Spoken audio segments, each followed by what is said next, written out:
Hello, I'm Mr. Mar, and welcome to a new YouTube series I've just made up called Symbolicis, where we dive deep into the symbolism and themes of your favorite media and figure out what it is about them that rings true to our hearts.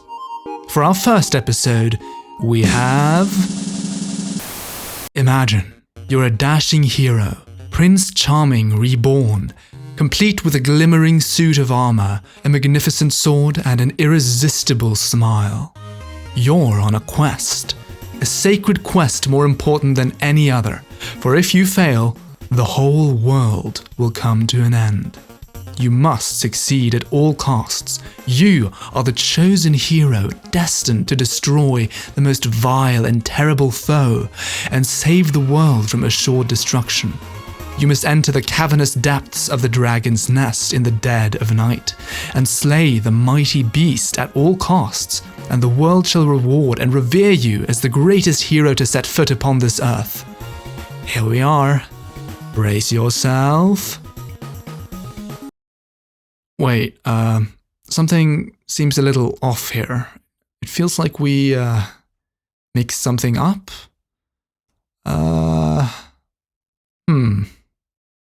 Welcome to Slay the Princess, a visual novel adventure game where you play as a dashing hero, and are tasked with a not-so-noble duty of going into the basement of a small cabin in the middle of the woods and stabbing a defenseless woman to death. Because if you don't, the world ends, apparently. I was recommended this game by someone I know, and oh my god, what a rabbit hole it ended up being. On the surface, it's a cruel twist on the damsel in distress stereotype, with Prince Charming and whatnot coming to the rescue, saving the trapped princess from the evil dragon.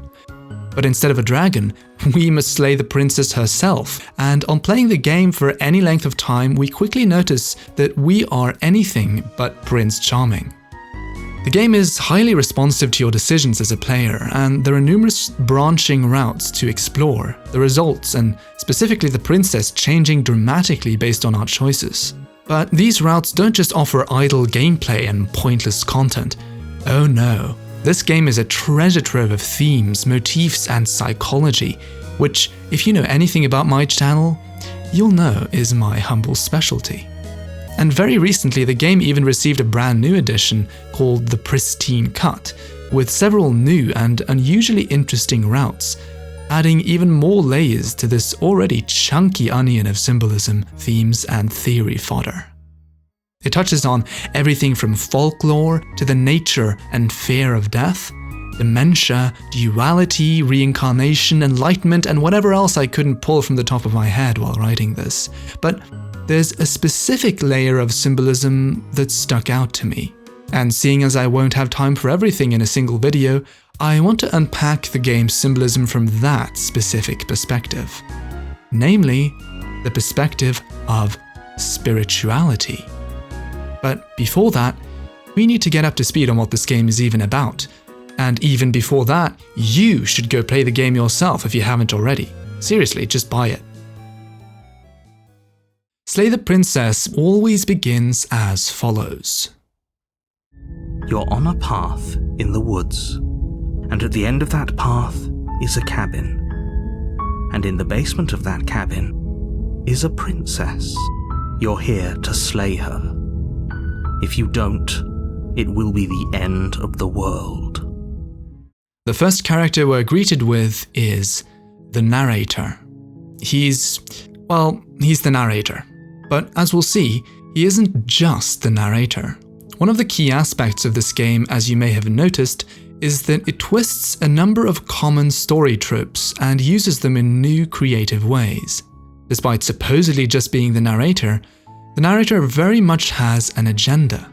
He's absolutely adamant that we slay the princess at all costs, and throughout every route he'll try his utmost to convince us to do so. But we'll get back to him later. Along with the narrator, we also always start off with one other voice talking to us in our head, the voice of the hero. The voice of the hero sort of represents the stereotypical heroic mentality of the knight who enters the tower to slay the dragon and save the princess. He's essentially a certain part of our mind, and as we learn, there's a lot more where he came from. When we enter the cabin, we're given the choice of whether to pick up this so-called pristine blade, perched on the small wooden table by the basement door leading to the princess's cell. This is actually an important turning point. If we choose to leave the blade, the princess will exhibit the characteristics of a stereotypical damsel in distress, her voice soft and her attitude gentle and somewhat nervous. Hello? Is someone there? But if we do pick up the blade, the princess will instead address us in a chill and rather ominous voice, and more importantly, will refuse to take any of our bullshit if we mess with her. From here, the game branches into all its various routes. In many of them, we kill the princess but get killed ourselves in the process. In others, we try to free her and escape together, but the narrator takes control of our body and tries to kill her. And in some routes, we manage to kill her without dying, leaving us in the cabin with nothing but an empty dark void outside it. No matter what though, the game will always eventually go on to Chapter 2, which follows the exact same structure as the first chapter, except the princess, as well as the environment, will have changed based on our previous actions, and will receive a new schizophrenic personality in our head too, specially tailored to suit our current relationship with the princess. In the damsel, we get the voice of the smitten. If we betray the princess, some way or another, we get the voice of the opportunist, and so on. With a maximum of 3 chapters per route, you can see how this makes for a great many different princesses, and a great many different schizophrenic voices in our head. At the end of every route though, the princess, one way or another, gets taken away by a mysterious mound of hands, and we'll find ourselves faced with a mirror. The same mirror we see in Chapter 2, which the narrator is conspicuously unable to see. When we look in the mirror, the voices all fade away, and we perceive ourselves, before entering the long quiet, a place where we can speak to the entity that took the princess away, revealing that we must bring her a series of vessels or versions of the princess so that she can become whole. In fact, as we learn, the various versions of the princess are all ultimately parts of her. She then resets our memories, and we start the process all over again. You're on a path in the woods, and so on and so forth. I know the game has an actual ending as well, but in this video I'll try to constrain myself to talking about the game in general. Now, the thing about this game and its symbolism is that it's honestly very philosophical. One of its clearest themes is change, and the most extreme version of change possible is death. And as it happens, death, and more specifically the fear of death, is the whole reason the world of Slay the Princess even exists in the first place. The narrator presents himself as nothing more than our helpful, albeit very mysterious guide, who knows that somehow the world will end unless the princess is slain. He doesn't say why, but consistently insists on this, and will even force us to try to kill her if we don't follow his directions. In the ending of the game, we learn a lot of things, but one of them is that we actually live inside a place called the Construct. We learn that this construct was long ago created by the real human being that the narrator used to be. No. In life I was painfully mortal, a witness to the end of days. I held the fear of death in my heart and saw oblivion threaten the very memory of everything I knew and everyone I loved. I needed to do something, so I made you, and I made her, and I made this place to hold you both. The original narrator was mortified by death, and so he tried to put a stop to it, to suspend the world in motion by somehow transforming the concepts of change and constancy into 2 gods, which he then proceeded to imprison inside an elaborate construct in the hopes that this way he would be able to cheat death by literally locking it away. These 2 gods are known as the Shifting Mound and the Long Quiet. The shifting mound is the entity that absorbs all the princesses at the end of each route. Basically, she is the princess in her ultimate form. And the long quiet is us in our ultimate form. The narrator, being some kind of level 9000 wizard, managed to trap these two gods, make them forget that they are gods, and then insert himself into the construct as an echo, which would try to keep an antagonistic relationship between us and the princess so that we would stay locked away forever. Honestly, a very impressive feat for a mortal. But why does he need us to kill the princess? Well, if we kill the princess without hesitation, the narrator offers us the reward of staying in the cabin for all eternity, supposedly in a state of bliss. At least that's what he tells us. If we accept this, we get the quote-unquote good ending. The reason this is the good ending is because it's the only way he can reach his goal. By keeping us in the cabin with the princess, who remember is the embodiment of change, he prevents progress. Since we're a god who doesn't know it's a god, any progress we make brings us closer to realizing our true nature as a god, along with the princess. And if we did realize this, well, then the narrator will have failed. His construct would fall apart. As he says at the end, This construct you're in exists in many places at once. Anytime you failed, anytime you thought yourself dead, it would restart and shunt both your consciousness and hers into another world. But you'll be awake soon, and then it won't be able to work like that anymore. This is why the narrator keeps so many secrets from us. The only way the narrator can fulfill his goal is by keeping us ignorant. And the reason the princess needs to die is precisely because she represents change. If we kill her, we prevent any change for the rest of the chapter.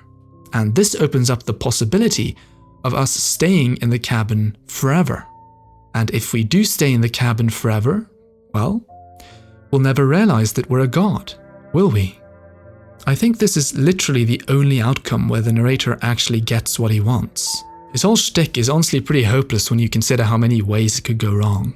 In any case, the narrator therefore represents the very natural, naive human desire to exist forever. He wants a world where there are no ups and no downs. Things just go on, suspended in space and time.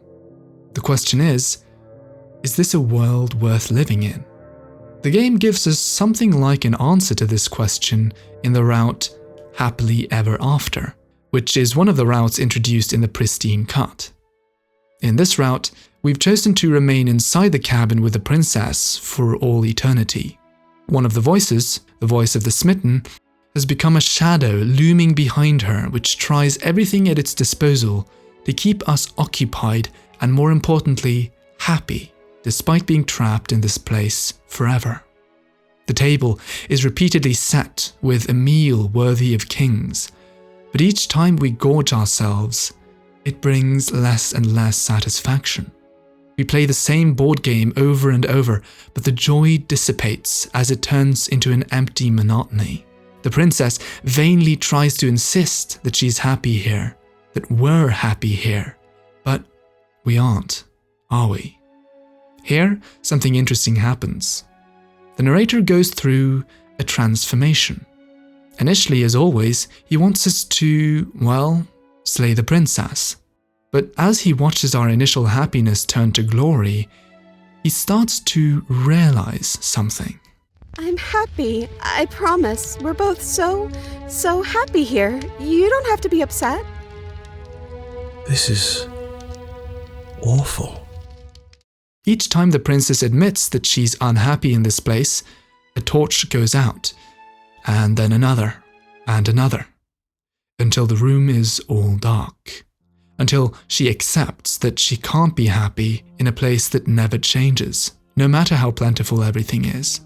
By the time both we and the princess have accepted that we need to leave the place, the narrator has completely resigned himself, no longer wanting us to slay the princess at all. The other voices comment on this change in his demeanor, and he says this. Yes, well, I've seen my fairy tale ending, and I think there might be worse things than the end of the world. Really was just all meaningless blather then, wasn't it? Think what you will. I'm done fighting. What the narrator has just learned is that his entire worldview, the motivations which brought him to create the construct, were fundamentally misguided. Happiness cannot exist without unhappiness. Light cannot exist without darkness. Life cannot exist without death. Future Mr. Marr here, talking to you through a better microphone. I just wanted to mention that this route can also be taken to more specifically represent the stagnation sometimes associated with marriage. Our initial interaction with the damsel brings youthful passion to mind, the kind of youthful passion that burns brightly but also quickly. We saved her, and as she says, all she now wants to do is make us happy. It's a simple, superficial relationship. But when we enter the great castle in chapter 3, the princess says, You're home. Dinner's ready. Listen to the change in tone. It's like we're a husband that's coming home after yet another hard day at work, his stay-at-home wife having made him dinner. The relationship between us and the princess is like that of a married couple who have lived together for decades. We still tolerate each other and perhaps even care for each other. But the fiery passion of youth has long since gone out. This highlights the nature of love and of sustainable relationships in general. A sustainable relationship is something built on more than just passion, because passion always fades. And what happens when passion fades? You're left with a void. Perhaps you'll, like the princess, find yourself insisting that you are happy, denying the reality because you can't cope with letting go of the passion you once had. In this light, happily ever after can be seen as a coming to terms with one's partner, and either parting ways or discovering a new way to relate to one another and to life. I mentioned that this game is very philosophical, and I wasn't lying. The nature of death as a theme is already in the ballpark of spirituality, but the pattern does not stop there. Let's take a moment to consider the game's structure. It's an endless cycle where we exist in a state of ignorance about our true nature.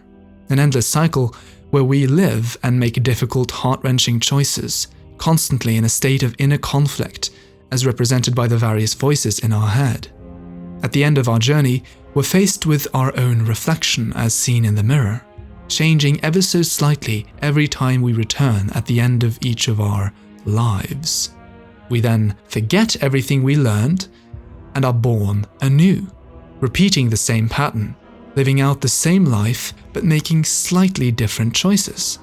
In reality, we're a god, but we take on the form of a shadowy, fiendish-looking bird, stuck in a small, material world which we eventually learn is actually all a part of ourselves. As the final fragment of the glass shatters, you see yourself with newfound clarity. The narrator was right. You are the long quiet, a vast and nascent god, and it's finally time for you to wake up. All of this is you.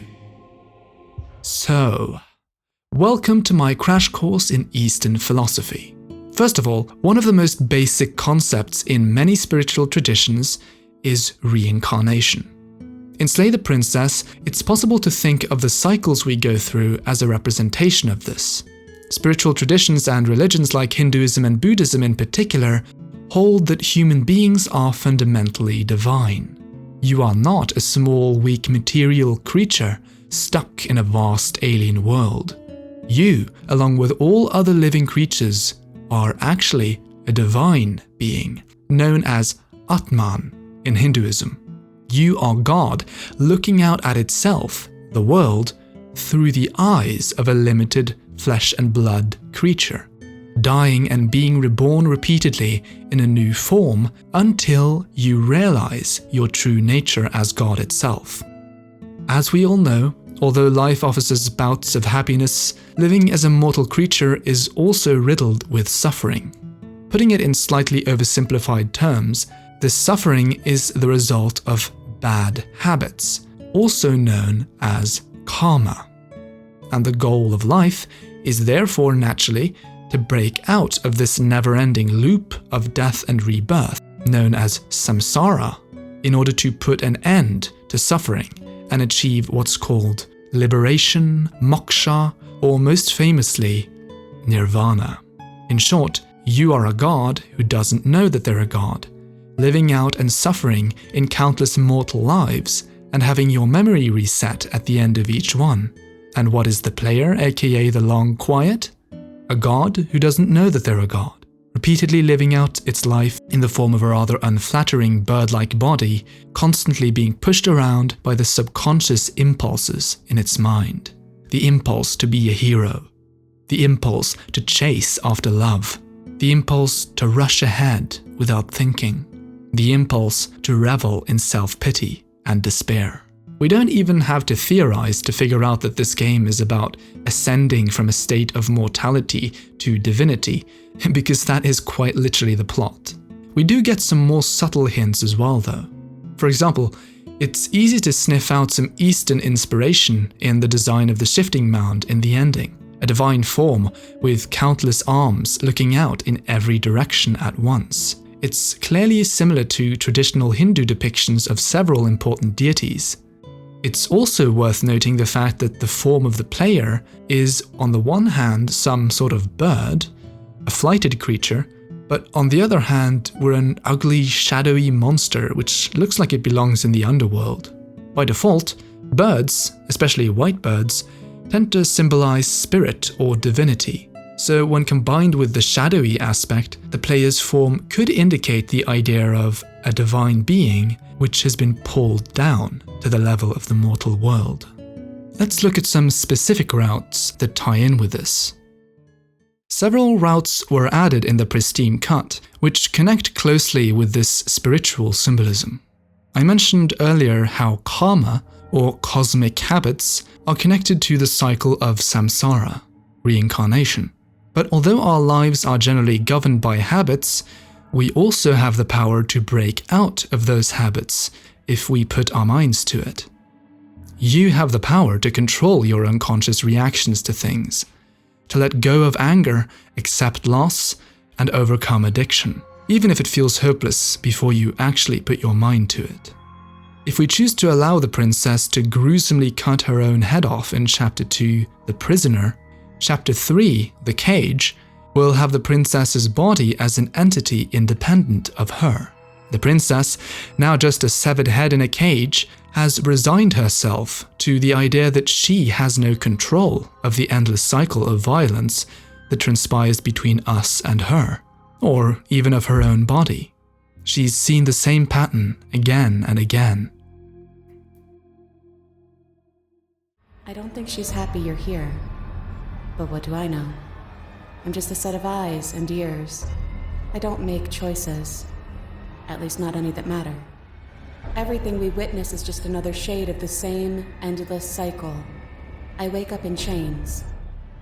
You come to me, knife in hand. But this time, we didn't bring the knife. It's obviously right in your... It's gone, isn't it? But that's not right. She's stumped. She thought she'd understood how everything worked, but now all of a sudden, the pattern she thought was a fact of her life has been broken. You've been the one listening to me. You made yourself stop. And now you can decide to finally let me down. And so she does. So that's really all it took? That is indeed all it took. Having rediscovered her own agency, the princess makes her body hoist us up to the surface so that we can finally escape. The message being, you have the power to transcend your bad habits. Our bad habits are a cage that locks us into toxic patterns of living and thinking.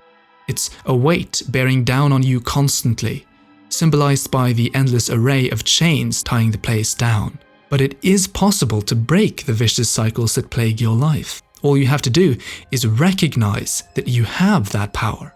And in the spiritual case, you have the power to transcend your limitations as a human being and become free, just like the long quiet. Unless, of course, you throw the princess back down into the pit like an absolute psychopath. But to each their own. Returning to the topic of reincarnation, the fascinating chapter Moment of Clarity is also very much worth a quick look. We get this one if we wait alongside the princess in her nightmare form, prompting her to eventually take off her mask and show us, something. We see a vision, and the narrator recites an absolutely depressing monologue about the nature of life. I'll play the segment for you in its entirety. Like a creeping mold, the complete reality of your existence threads its way through your mind. Birth, death, birth again, decay and bloom, a million stitches from a million microscopic wounds you've inflicted on everyone you've ever met, with every muscle you've moved and every word you've ever spoken. Let me out! Your existence hurts them. Let me out! A lonely soul in a room by itself, weeping. It lives for 80 years and then it's gone. And then it's there again. Let me out! A reprieve. A good life. Love. Children. A steady career. Recognition from your peers. Here one moment, gone the next. The worms have found their orifices. Let me out! Diagnosis. It forgets everything it is. Anger, rage, distance, poverty. The lonely soul is lonely again. Love turns to mockery. It dies. It is reborn. Worse. Lonelier. The idea of birth, death, and rebirth is markedly in the spotlight. And we're clearly not just talking about our quick visit to the cabin here. It lives for 80 years and then it's gone. 80 years. That's a whole lifetime. And it's clear from the imagery as well. This is about the nature of life itself, our lives, whether literally or metaphorically. We all strive so hard for love, recognition, success, a steady career, happy and healthy children. But ultimately, it's all... Here one moment, gone the next. The worms have found their orifices. No matter what we do, we're all going to die eventually. And when we do, we're going to lose everything we've accumulated over the course of that life. Nothing lasts forever. We even get a little commentary on the absolute horror that is dementia, but I'm not even going to get into that right now. I'll be honest and say that I'm not sure how this sequence even connects with the actual plot of the route, but this is symbolicis, so I'll leave that for someone else to ponder. Let me know what you think in the comments. What is very clear is that this route reinforces the theme of reincarnation, this time highlighting its negative aspects, the abject horror of living out the same ephemeral life again and again. If we consider the different endings of the game, which I might discuss more in a later video by the way, I think this route highlights an important question Slay the Princess is asking us on a deeper level. Is being a human being even worth it? Is all this suffering worth it? Or, if you were given the choice, would it be better to become a god? Would it be the right choice to let go of all your human qualities, both the good and the bad, in favor of divine ones? After playing this route, it's certainly very tempting to say yes, but let's not jump to conclusions. This video is getting long enough already, but there are some symbolic honorable mentions relating to the theme of spirituality. If we tell the shifting mound that we're a person while talking to her at the end of her route, she answers the following. A person, a set of eyes witnessing from one perspective. I think that you are more like me than you are like a person. We are oceans, reduced to shallow creeks. I'm not going to go too deep on this one, but this statement ties in very well with what I've been saying. The idea behind reincarnation, like I said, is that you as a human being are ultimately God itself, himself, or herself, but temporarily locked inside a specific human viewpoint over the course of a lifetime, destined to be liberated one day. In other words, you're an ocean reduced to a shallow creek, a god thinking that they're a person. The presence of the mirror in Chapter 2 and Chapter 3 is like a hint, a gentle nudge telling us to examine ourselves. At first it's not there at all, then it's optional, and then it's in the middle of our path. And in the end, we have no choice but to look into our own reflection. These are like hints subtly pointing to the fact that we aren't what we think we are. The way our body at first grows, withers, unravels, and then disappears completely in the mirror at the end of each route could also be symbolic. At first, the body grows because we've gained a sense of identity, but then it starts to wither before slowly falling apart. This might correspond to the gradual realization that we are not the body. We are the entirety of the long quiet. Again, all of this is you. You are everything. You are a god. And of course, the whole construct itself could be interpreted as representing the material world. It's something that constrains the player and the princess and locks them into a seemingly eternal cycle of birth and rebirth. There are also several routes where we manage to cut rifts into the fabric of the construct, temporarily exposing the apparently beautiful outside world. Under this interpretation, these rare cases could be compared to religious experiences. At the same time, though, the narrator's construct and whole agenda also symbolizes the natural tendency to cling on to what you have and refuse to let go, the fear of death, the impulse to force something you're attached to last forever, even when it's not meant to. This ties in neatly with the idea that we should avoid clinging to material attachments, another closely related spiritual concept. And as we saw in Happily Ever After, this kind of clinging is fruitless and ultimately unsatisfactory. A single lifetime is never going to last forever. Well, that was quite symbolicious, if I do say so myself.